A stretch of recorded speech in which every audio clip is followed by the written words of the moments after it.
할렐루야. 새벽에 나오신 여러분 주님의 이름으로 환영합니다. 하나님의 평강과 은혜가 함께하길 축복하며 490장 찬송입니다. 주여 지난밤 내 꿈에 490장입니다.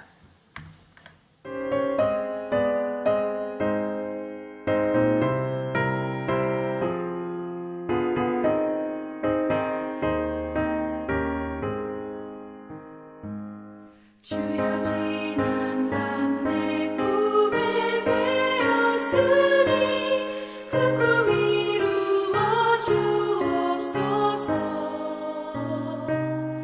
밤과 아침에 계시로 보여주사 항상 은혜를 주옵소서. 나의 놀라운 꿈 정녕 장차 그 은혜 받을 표는 이루니 나의 놀라운 꿈 정녕 이루어져 주님 얼굴을 배우리라. 마음 외롭고 아파서 낙심될 때 내게 소망을 주셨으며 내가 영광의 주님을 바라보니 앞길 환하게 보이도다. 나의 놀라운 꿈 정녕 남이 끼는 장차 그 은혜 받을 표나 되오니 나의 놀라운 꿈 정녕 이루어져 주님 얼굴을 배우리라.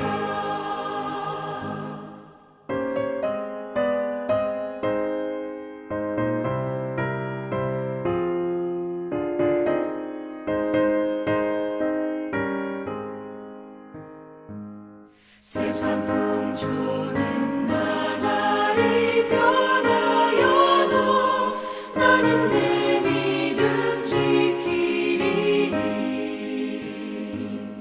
인생 살다가 죽음이 꿈 같으나 오직 내 꿈은 참되리라.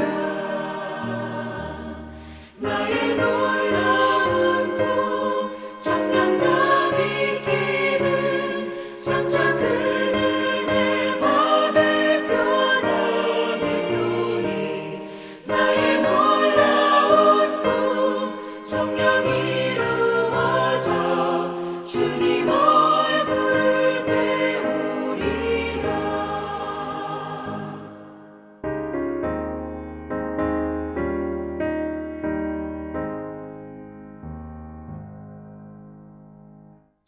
사랑과 은혜가 풍성하신 아버지 하나님, 한날을 살아갈 때에 하나님의 보좌 앞에 이르는 그날을 기다리며 살아가게 하여 주옵소서. 그 소망의 삶이 우리 가운데에 힘과 용기와 그리고 믿음들을 더하실 줄로 믿습니다.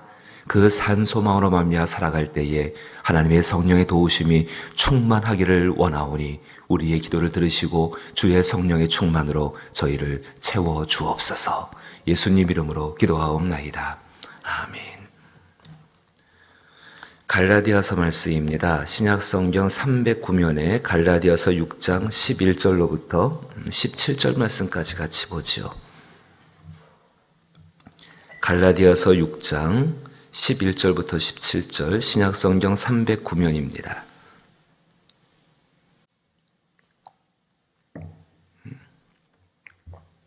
갈라디아서 6장 11절부터 17절 말씀을 한 절씩 번갈아 읽어봅니다. 신약성경 309면에 갈라디아서 6장 11절로부터 17절, 제가 먼저 11절을 읽습니다. 내 손으로 너희에게 이렇게 큰 글자로 쓴 것을 보라.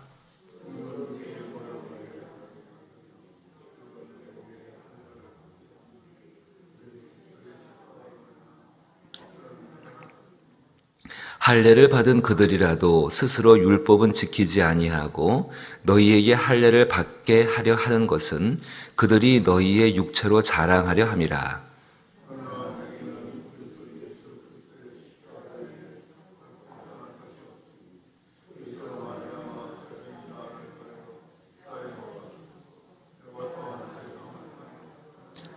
할례나 무할례가 아무것도 아니로되 오직 새로 지으심을 받은 것만이 중요하느니라.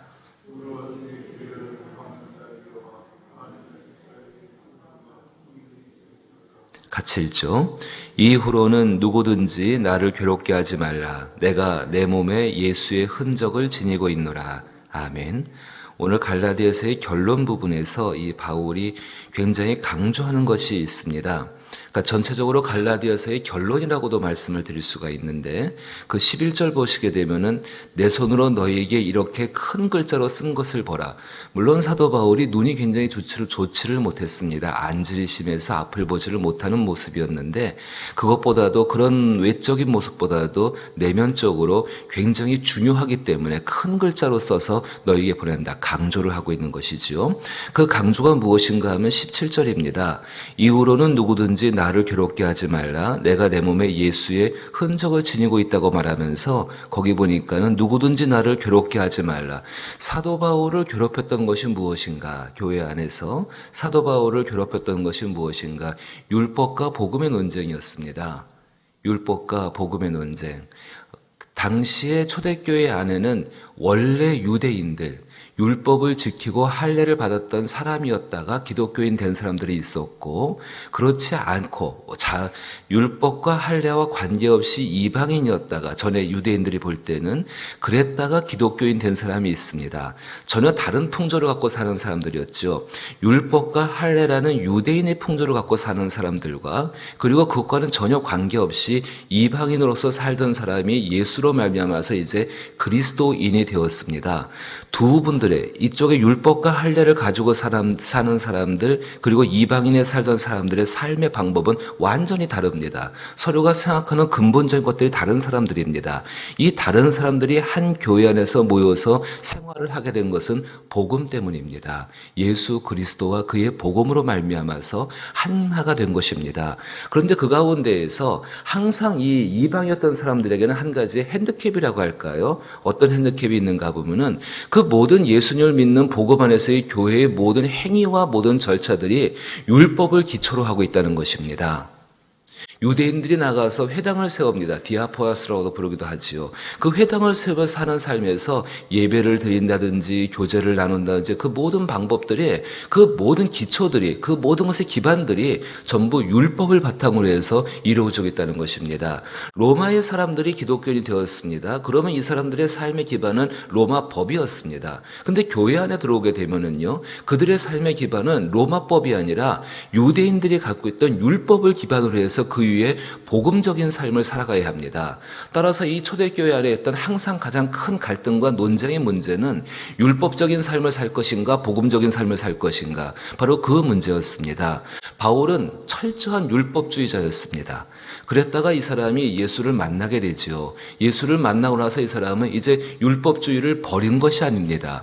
예수님께서 이 땅에 오셔서 율법을 폐하신 것, 이 율법을 무너뜨리신 것이 아니라 율법을 완성시키시고 그 완성시키시기 위해서 자기 자신의 목숨을 내어놓으시고 완전히 하나님께 순종을 드림으로 말미암아 율법이 요구하는 것이 무엇인가? 주신 그 말씀에 대해서 완전한 순종을 요구하는 것입니다. 단 한 가지도 깨지면 안 됩니다. 단 한 가지도 부족하면 안 됩니다. 완벽하게 10계명으로 해서 출발된 그 이하에 나오게 되는 613개의 조문에 대해서 완벽하게 지켜야 합니다. 근데 바울은 정말로 두려운 마음으로 말하는데 갈라디아에서 자기 자신은 그 율법을 완벽하게 지켰다라고 흠이 없다라고 말을 하는 사람이 바울이었습니다.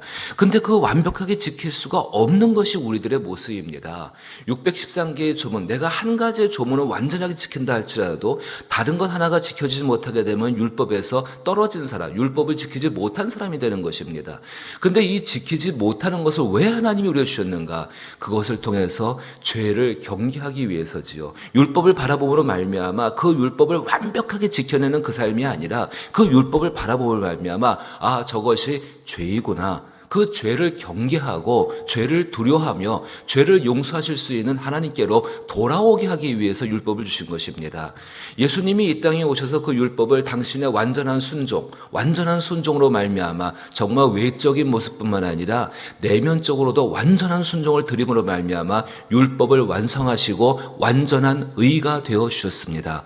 우리가 예수님께 감사하는 이유는 그 의를 빚지고 사는 사람들입니다. 나 자신이 완전해서가 아니라 완전하신 그 예수님의 의로 말미암아 쉽게 말하면 우리 하나님께서 색안경을 끼고 우리를 보시는 것이지요. 예수의 의라는 색안경을 끼고서 우리를 보시니까 우리 역시 그 예수의 빛깔로 함께 보여지게 되는 것이지요. 그 의를 빚지고 사는 사람들이 우리들입니다. 이것이 복음의 내용입니다.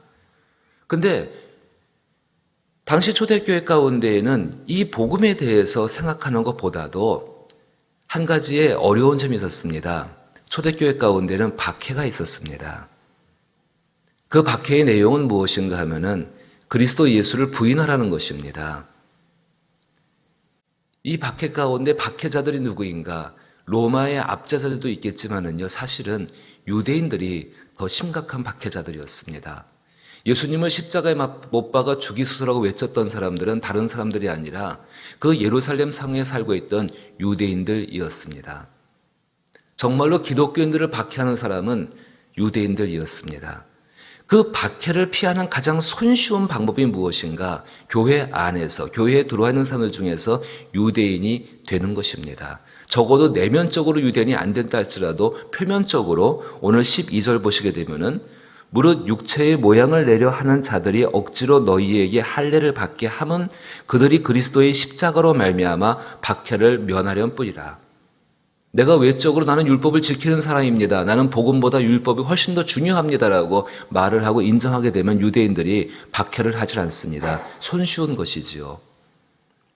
13절 보니까는 할례를 받은 그들이라도 스스로 율법은 지키지 아니하고라고 나옵니다. 그럼 사도 바울의 입장에서 볼 때에 정말 복음 안에서 볼 때 그러면은 율법을 지키는 바로 그 사람들, 지키면은 그를 지키고 살져가는 그 사람들, 과연 그 사람들이 율법을 철저하게 지키고 있는가라는 질문 가운데 돌아오게 되는 것입니다. 그렇지 못하면서 율법을 지키로 말미암아 박해를 면하기 위한 것, 겉으로 보이는 박해가 있지만 내면적으로는요. 또 그 밑에 말씀 보십시오.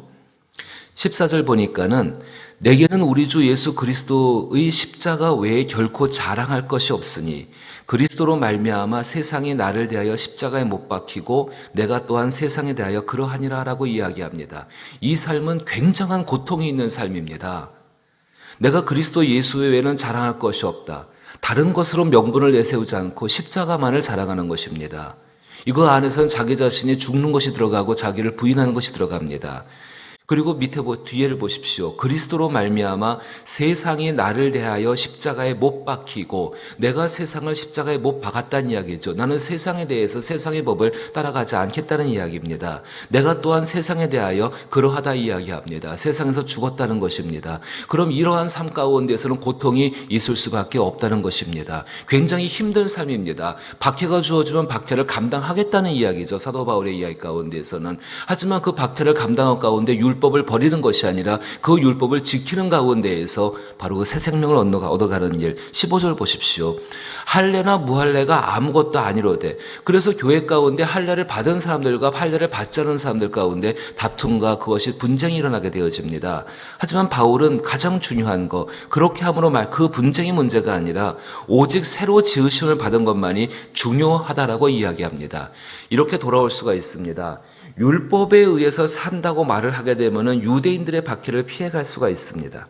하지만 할례를 받지 못한 사람들의 입장 가운데에는 그 율법을 따라 산다라고 고백한 것이 너무 어렵습니다. 왜 어려운가 하면은요, 자기 안에 그리스도 예수로 말미암아서 양심이 살아나게 되어지고 하나님의 법을 따라가는 마음이 내 가운데 있기 때문에 그 법을 따라고자 하는, 하나님의 법을 따라가는 것, 성령의 법을 따라고자 하는 것이 분명히 그 그리스도인들 안에 있기 때문에 그것이 너무 힘든 것입니다. 그것 때문에 싸웁니다. 근데 사도 바울이 율법을 받았다는 것과 할례를 받았다는 것과 할례를 받지 못했다는 것이 중요한 것이 아닙니다. 정말로 하나님 율법을 철저하게 지켜나가게 되면은 그 가운데에서 노아가 율법을 하나님께 대해서 당대에 의인이 되어서 하나님을 뵐 수 있었던 것처럼 하나님의 마음을 담을 수가 있고 하나님의 생각을 담을 수 있고 그 마음과 생각을 가지고 행동하며 살 수 있는 것이 안에 있기 때문에 그러한 것이 아니라 오직 새로 지으심을 받은 것만이 중요합니다. 바로 그 사람들에게 하나님의 평강과 긍휼이 있을 것을 또한 축복하지요. 이 가운데서 참 중요한 거 한 가지가 발생됩니다. 왜 바울이 이러한 삶을 이야기하면서 이후로 나를 괴롭게 하지 말라. 내가 정말로 새로 얻은 생명 예수 그리스도로 말미암아 십자가에 못 박히고 세상이 나에 대해서 십자가에 못 박혔다라고 그렇게 이야기하고 있는가? 다른 게 아니죠. 사도 바울이 율법주의자였습니다. 그랬다가 그리스도인 된 사람입니다. 사도 바울이 율법을 버린 것이 아닙니다. 예수님처럼 율법을 완성하기 위해서 자기의 삶 가운데에서 외적으로 육체적으로는 완성하는 삶을 예수 만나기 전까지는 살아왔었습니다. 근데 자기 내면 가운데에는 그렇게 하지를 못했었습니다. 그래서 자유가 없었습니다. 그래서 그의 입장에서는 언제나 갈등이 있었습니다. 근데 사도 바울이 그것을 넘어서서 진정한 그리스도인 예수만을 섬기는 예수님이 사신 방식대로 사시고 예수님이 하나님을 따라갔던 그것대로 살기 위해서 애쓰는 가운데 얻은 흔적이 바로 여기 있었다는 것입니다. 사람들이 그렇게 말합니다. 바울 당신이야말로 철저한 율법주의자 아니었습니까? 당신이 정말로 율법을 지키기 위해서 그리스도인들을 박해한 사람이었고 심지어는 스데반을 죽일 때 가장 앞장선 사람이 바로 당신 아니었습니까? 주홍 글자가 바울 가운데는 딱 새겨져 있는 것이죠. 근데 바울은 그것에 묶여있는 사람이 아니라 그것은 내 안에 있었습니다. 하지만 그것은 내가 알지 못하고 있었을 때 행한 일들이었습니다. 하나님은 내게 알지 못했을 때 그거에 대한 긍휼을 베푸셨고 나를 그리스도인으로 불러주셨습니다. 나는 이제부터 그 그리스도인에 합당한 삶들, 하나님이 나를 부르신 이후에 정말 하나님의 선택이 옳았음을 보여드리는 삶을 살기 위해서 십자가 외에는 자랑할 것이 없고 십자가 외에는 따라갈 것이 없습니다. 예수께서 율법을 완성하시기 위해서 자신의 목숨을 버린 것처럼 나도 내 외적인 것과 내 내면 가운데 그리고 사람들과의 관계 속에서 교회를 위해서 세상을 위해서 율법을 완성하는 안과 밖의 삶을 살아나가겠습니다. 그 삶을 사는 가운데 얻은 흔적이 바로 여기 나온 것처럼 이후로 누구든지 나를 괴롭게 하지 말라. 내가 내 몸에 예수의 흔적을 지니고 있노라. 저와 여러분에게도 이러한 흔적이 있기를 축복합니다.